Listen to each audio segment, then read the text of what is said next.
welcome to this week's episode of the Goodrum Show with me, Chris Goodrum.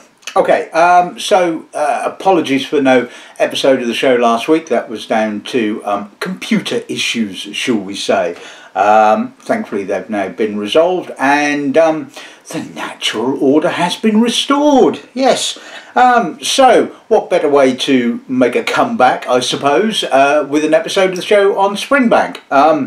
As you know, I quite enjoy Springbank, and regularly receive samples from Grant, so a big thank you to Grant for the majority of the samples for today's episode of the show, and a big thank you to one of my customers and friend, Sashin, for the other two samples in today's episode of the show. So it's always fun to do an episode of the show on Springbank. I know there's a lot of you guys out there that that love the distillery and love their bottlings, and as you can see from the title page, I have a bottle of one of the infamous cage bottlings, or a sample of one of those bottlings to share with you guys today.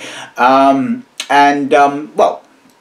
as I've done countless episodes of the show on Springbank, I suppose there's probably not much to say apart from let's take a look at today's one. Right, okay, so we're going to kick off today's episode of the show with the Hazelburn 15-year-old Cognac Cask.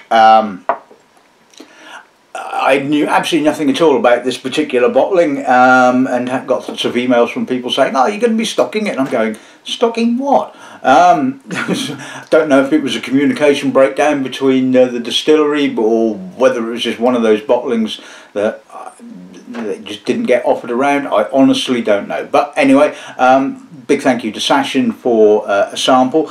So this was bottled at 53.9. So it should be interesting starter, I think. Then the next bottling we're looking at is the 12-year-old cask strength. This is this year's bottling. It was bottled at 54.8%, and generally speaking, as most of you know, the 12-year-old generally tends to be sort of 70-30 sherry American oak. This was slightly different in that it was 50-50 sherry and American oak, so should be interesting. Now, we probably think this is a bit of an odd way round of doing it, but we're now going to move on to the 2019 release of the 21-year-old.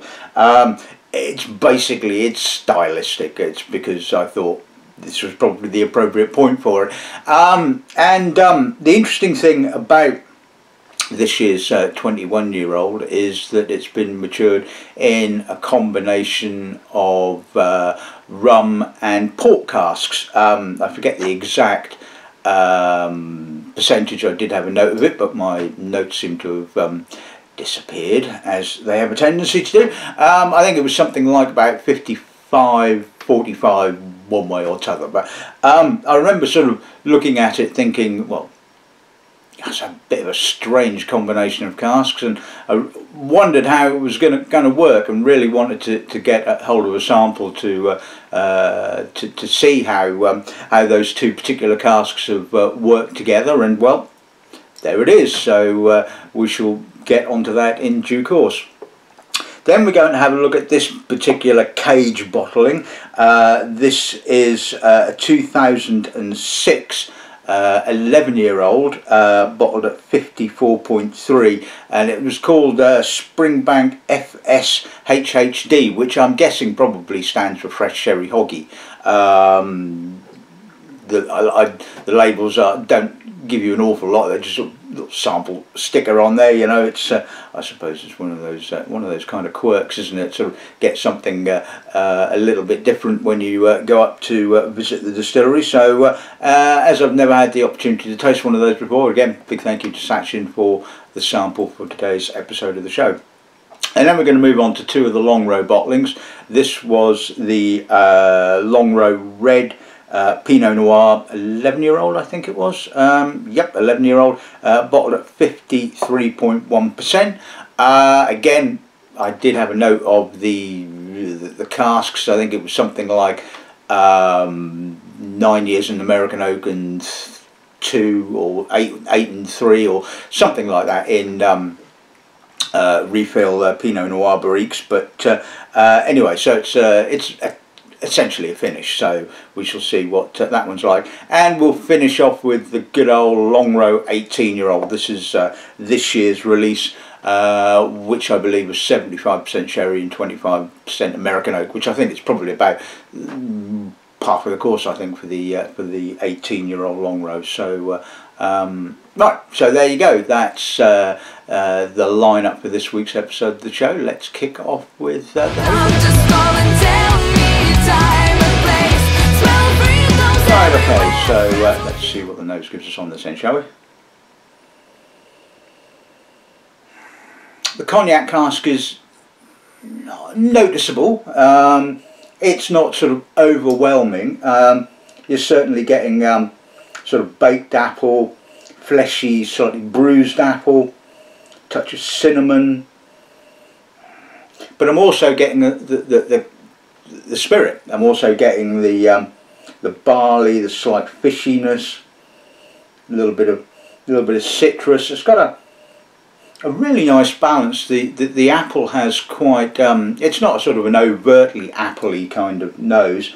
Like I said, it's more sort of baked apple in character, which in turn gives the nose quite a pleasant sweetness, which is kind of nicely balanced up by the sort of fishiness and the saltiness of the spirit. So, and considering this is 53, it doesn't smell overly alcoholic. It's all really well contained. Yeah, that is a lovely nose. I really like that. Again, you know, very subtle but sort of obvious, I guess, would be the way of describing it.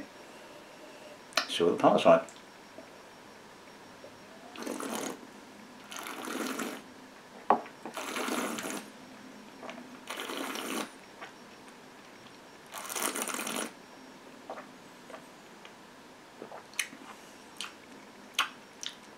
Wonderfully full, which is what I've always liked about the Hazelburn.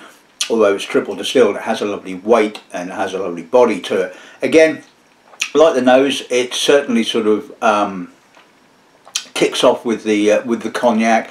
Notes the sort of bruised apple, baked apple, but again it's really nicely balanced. The spirit character is definitely there. There's the saltiness, as you would expect. Barley, quite mouth-watering, slightly citric on the finish. Touch of cinnamon again, a little bit of earth. Really full, really enjoyable. Like that. Going to put a little drop of water with it and just see what that does to it. I don't think it really actually needs water.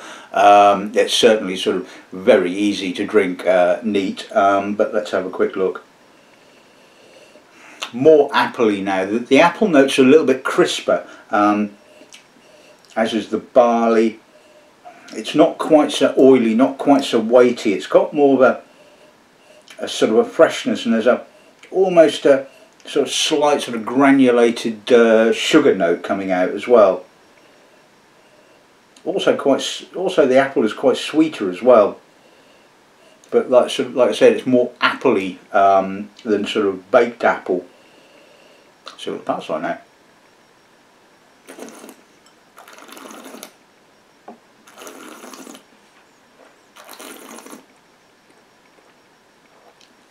Again, the palate is more appley, sweeter, a little bit more barley, a little bit less complex, I would say, with water, but it's sort of removed that kind of alcohol sort of mouth-watering note that you get in the finish with it neat.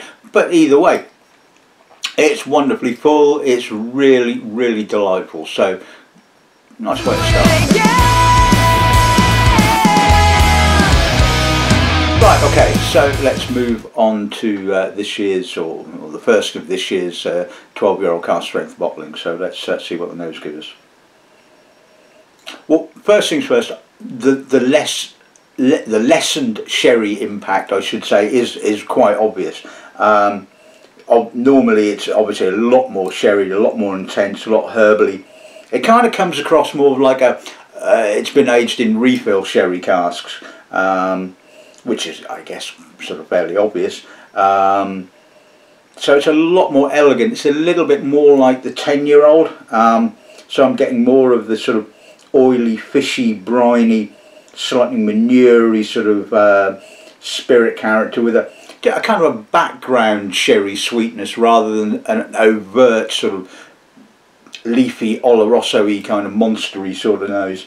I mean, I know there's a lot of you out there that love the sort of, like, you know, the big first fill sherried Springbanks. Well, look at the colour of that one. So you'll be wetting your pants over that one.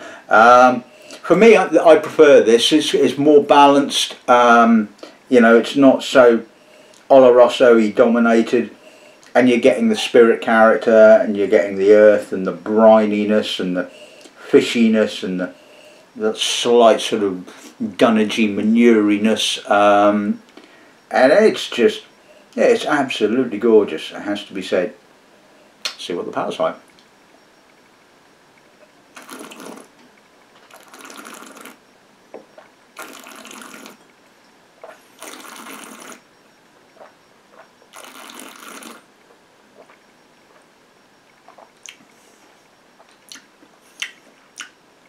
A little bit more sherry on the palate. It certainly opens up with a little bit more of the sweeter dried fruits, but again, I think the balance is really nice, and the sort of the spirit character kind of comes in on the mid palate with the oiliness, the fishiness, the slight peaty sort of manure-y kind of note, and then the sherry kind of comes back on the finish with a little bit of a slightly leafy coffee tannin kind of note coming through.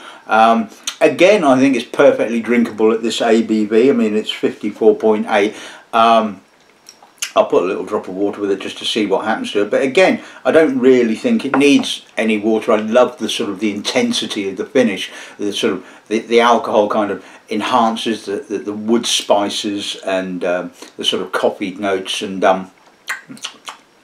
really leaves the tongue tingling. I mean, it's got a lovely kind of manure-y, peaty kind of earthy, sort of dunnagey kind of natural kind of aftertaste, which is really, really nice. Yeah, I'm not so sure that water does this a huge amount of favours. There's a slight, ever so slight soapiness coming out now.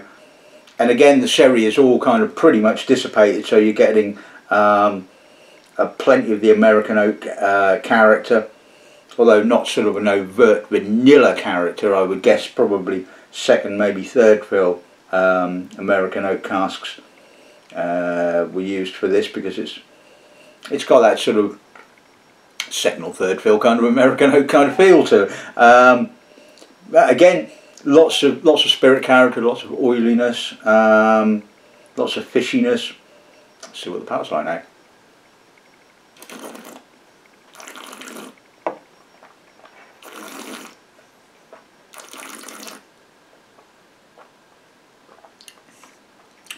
Still quite a wood spicy finish, less intense obviously, but wonderfully rounded. Again, has pretty much the same kind of progression, sort of like sherry, then the American oak component, then back to the sherry again. Still quite mouth-watering, maybe a little oilier, maybe a little fishier now, I guess. But either way, I mean, that's a lovely dram. Personally, I just drink it neat. I think I love, like I said, I love that kind of alcohol enhanced sort of wood spice finish to it. So yeah, another really good 12-year-old. Right, okay, so let's move on to the 21-year-old. So port and rum. That's going to be a weird combination. Let's see what the nose gives us. Quite dusty, quite spicy, but sort of dusty spices. Pepper, cinnamon. Certainly getting a little bit of red black fruit, some muscovado sugar, Do you know, actually that's pretty well balanced. I'm still getting the Springbank character, the mature, fishy, oily kind of character coming through. You know, actually I really like this. This is just unusual for the 21, it has to be said, but it's really harmonious. There's a little bit of rummy dried fruit kind of coming through as well. It's certainly not as sweet as I was expecting. And it's just harmoniously balanced. It's really, really intriguing. It is just very unusual, but very, very nice. Touch of orange now coming out. You know, sort of almost kind of orange conserve. But oh, that's got a lovely maturity. That is a lovely 21-year-old Springbank. Let's see what the palate's like.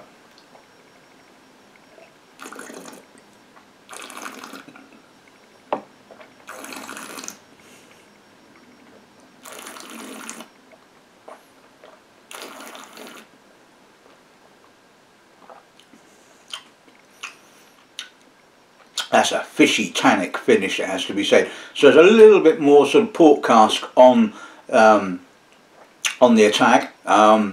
Sort of red black fruits, porty black cherry kind of notes, but again really well balanced. The spirit character is definitely there, the oiliness, the fishiness, the maturity, touch of barley, touch of baked apple, a little bit of dried fruit from the rum, which is kind of coming through right on the finish, it has to be said.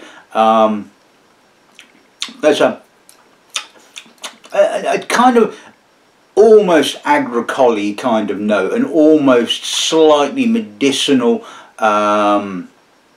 agricole note, not a medicinal peat note, but an agricole kind of note. I don't know where the rum cask came from, but you know, maybe they're sort of Guyana, maybe Martinique, I don't know, but it certainly has a sort of less of the sort of rich molassy kind of character and a little bit more of the sort of the agricole kind of character.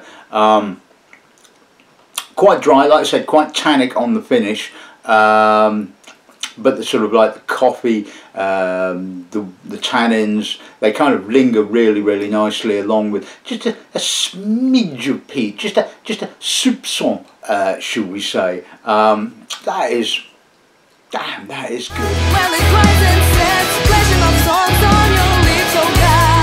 Right, okay, Sherry Monster time. Let's see what the nose gives us on this end, shall we? Big, chunky, coffeed Oloroso. Sherried fruits, dried fruits, bit of plum, prune, walnut. It's kind of like you look at this sort of whiskey and you kind of like, you can almost write the tasting notes without actually having to taste it. Yeah, there's a little bit of oiliness, a little bit of fishiness, but it's a big old sherry monster, it has to be said. Not particularly leafy, it has to be said. It's more in the sort of the coffeed end of the sherry spectrum, shall we say. There is a little bit of herbalness, and a touch of sort of orange conserve. Yeah, it reminds me very much of sort of, you know, of a classic 12-year-old cask strength bottling, with that sort of very dominant sherry character, which yeah, I don't mind. It has to be said. I love the rawness, the grittiness of the way that Springbank kind of interacts with the sherry casks, and it does seem to have, shall we say, more character than say something like Dalmore or Macallan or something like that, which tends to be more polished and more sort of like, you know, unnatural is the wrong word, if you see what I mean, but you kind of get my drift. I've always liked the sort of almost rawness of Springbank sherry, but let's see what the palate's like.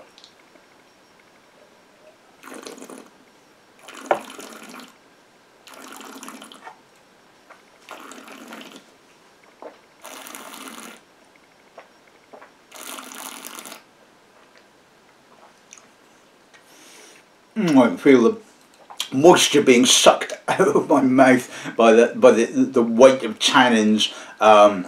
Gritty wood spices, a little bit of rubber, a little bit of tar. Not sulphury, but we're kind of almost kind of, yeah, we're just that side of it. You know, it's kind of raw, it's rubbery, it's tarry, it's gritty, it's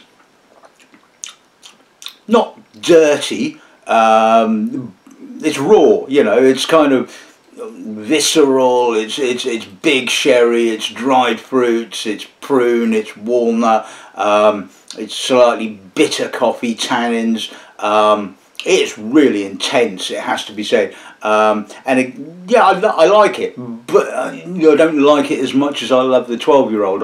I think the balance is obviously more towards the sherry, because it's obviously you know, a first fill sherry hoggy, so that's what you would kind of expect.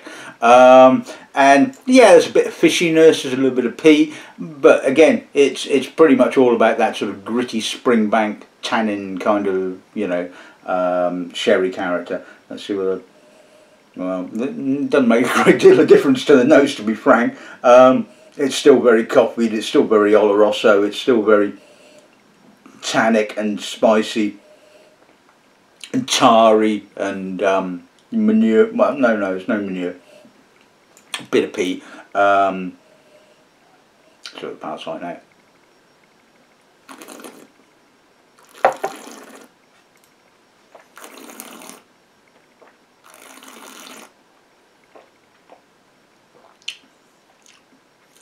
If anything, it's a little bit more bitter on the finish now. There's more bitter chocolate and cocoa, and still pretty tannic. So there's probably, again, not real great deal of change by adding any water to it. It's kind of staying pretty much the same sort of big sherry, spice, bitterness. Not, you know, the bit of tar, bit of coffee, not quite so tarry and coffee as it is when it's neat. A little bit sort of less raw, a little bit less, yeah, raw, rather than, you know what I'm kind of getting at. It's marginally softer, certainly on the start, although the bitterness really kind of kicks in on the finish. It's kind of like, you know, it grabs you by the nads, shall we say, which is probably what a lot of you Springbank aficionados love, I guess. Yeah, I'm not saying anything.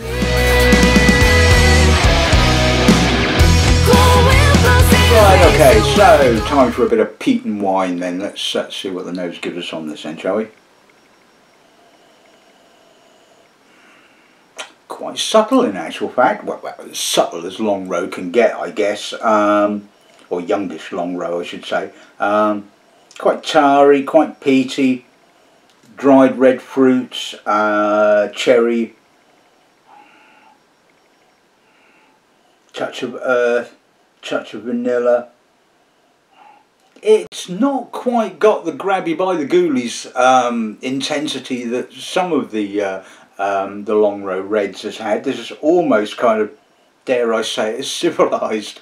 That's not a word you often tend to associate with Longrow, it has to be said. Well, certainly not wine finished Longrow, it has to be said. I love it. I mean, excuse me. I love the natural character of it. I love the earthiness, the sort of grittiness, the sort of, you know, the fact that, you know, this isn't some corporate polished kind of whiskey. It's you know, warts and all whiskey, shall we say? That's a pretty good saying for Springbank, isn't it? You know, warts and all Springbank.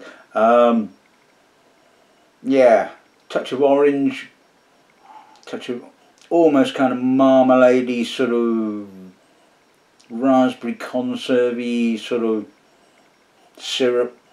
Yeah, I mean, that's a lovely nose. I mean, you know, it's, like I said, quite impressive, it has to be said. Let's see what the power's like.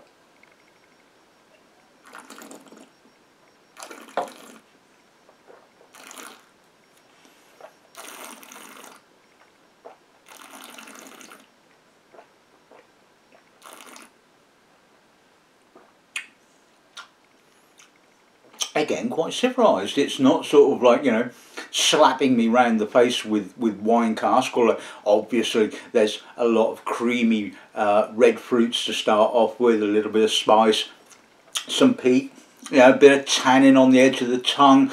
But it's by Longrow standards, like I said, pretty sort of reserved and sort of, you know, not as wild and woolly as some bottlings. Wonderfully complex again, lovely kind of balance between the American oak aged and the wine notes. A little bit of vanilla, a little bit of tannin, a little bit of spice, hazelnut shell possibly, pepper, sweet pepper. Lovely mouthful. I mean, you know, and then the peat is it's never. I mean, I have had sort of heavier peated Longrows, and I guess a lot of you probably have. It's just kind of moderately peated, and I would say just about the right amount of peat in actual fact. So the peat is not sort of taking sort of centre stage per se. Again, what I'm trying to say is this is really well balanced. I'm going to put a little drop of water with it, but like the others, I really don't think it needs any water. But it would just be interesting to see what a little drop of water does to it. Kind of emphasises the Pinot-y sort of, slightly darker kind of Pinot-y sort of red cherry currant kind of character, which is what I expected. There's a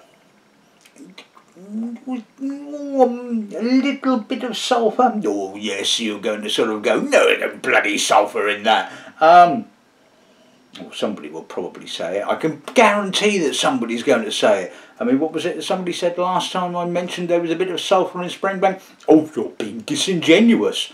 No, I'm being bloody obvious. And I know there's a lot of you that love a bit of dirtiness in your Springbank, and no, it's not dirty. There is a very soupçon, a smidgen of sulphur there, but nothing that I would get kind of bent out of shape about. It has to be said. Yeah, a little bit mellow, a little bit creamier possibly. But again, apart from that, I don't really get a huge amount of change with a little drop of water. Let's see what the palate's like.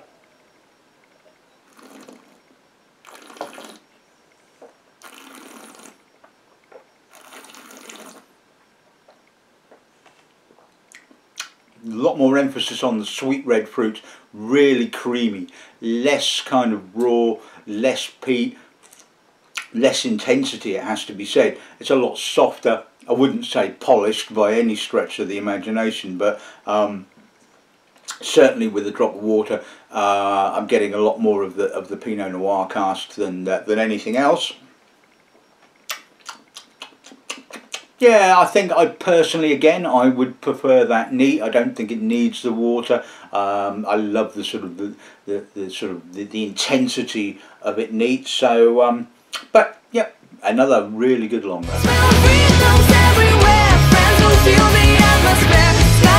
Right, okay, and moving on to the 21.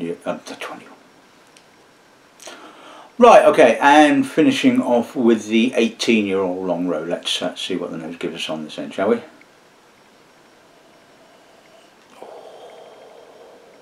I mean, I know 18-year-old Longrow's getting a little bit on the expensive side. I mean, what we're looking at, 95, I think, something like that, around about that. Admittedly, again, as I probably said in previous episodes of the show, you know, Springbank haven't really put their prices up, but I don't think they have put their prices up for the core range anyway, certainly not in the last year or so. Yeah, alright, some of the single cask bottlings, you know, are getting expensive, but you know, give them their dues. They're sort of making their money on that and making sure that the core range stays accessible.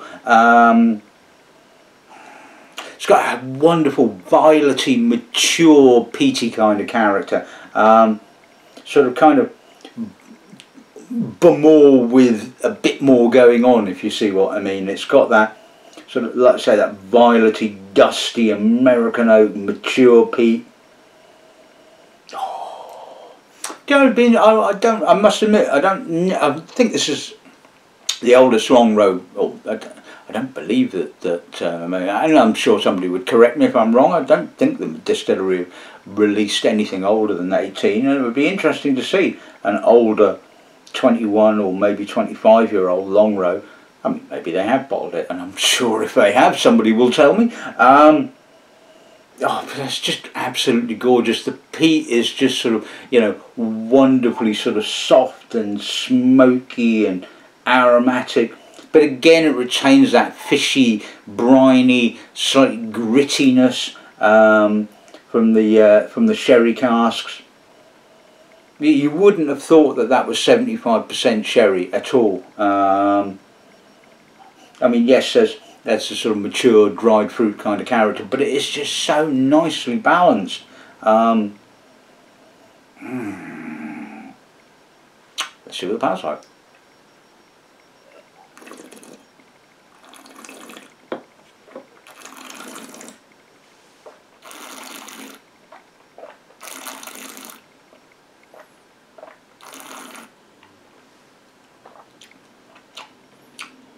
That's quite sweet in actual fact. Lots of sweet barley, a little bit of sugar. The sort of dusty, violety peat kind of comes through nicely on the finish. There's a touch of gritty wood tannin, a little bit of fishiness, wonderfully mature, aromatic, but with an edge. It still retains that edge. It is definitely Longrow. I mean, there is no other kind of peated malt quite like it in my personal opinion.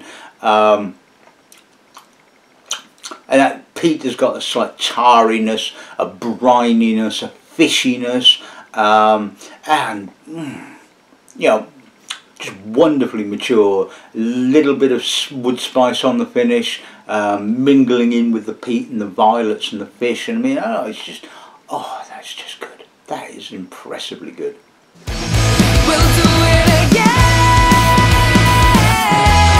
Right, okay, so let's sum today's episode of the show up.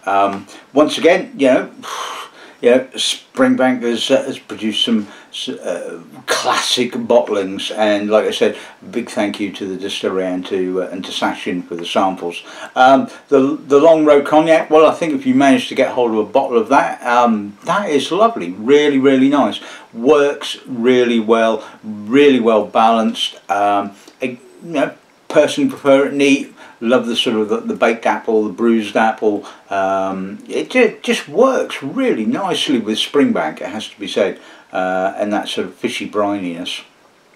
12-year-old cask strength, I love that. I mean, that ticked all my boxes. You know, really well balanced, not too much sherry. Enough said, really.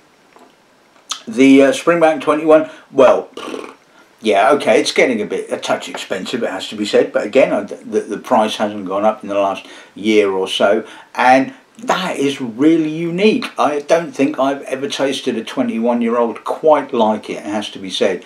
I've tasted, you know, bourbon and rum, wholly sherried, and you know, that just really ticked my boxes. It really did. I mean, that was just, you know, one of those things where you sort of, it was a bit like first time I ever sort of like tasted Cavalan, and I sort of looked at the sort of, you know, the fact is like red wine, white wine, sherry, American oak, etc, etc, and you're thinking, Jesus Christ, this should be an absolute bloody mess.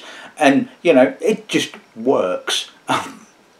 I mean, you know, I guess if it was an experiment that the distillery made and they thought, well, it didn't work, they probably wouldn't release it.